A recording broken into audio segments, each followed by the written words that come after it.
Hi Danny, what are you doing? I'm playing with my car, Sarah. Can I join with you? Oh no, my favorite teddy. Ah-ha-ha. What happened, Sarah? Why are you crying? Ah-ha. My favorite teddy is broken. It will never be the same again. Uh, oh. Don't cry, Sarah. I will try to fix it for you. Oh no.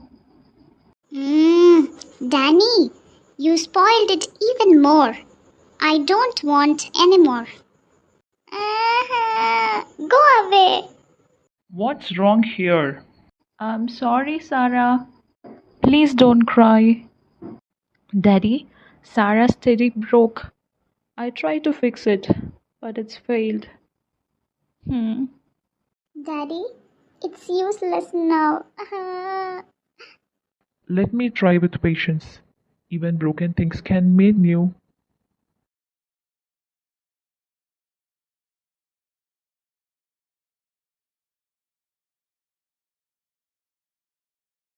Sarah? Sarah, come here. Wow, Daddy, you fixed it. Thank you so much. I thought it was impossible, but you made it better, Daddy. Kids, this is how God works in our life. When we feel broken or sad, He lovingly restores us. Yes, nothing is too broken for God.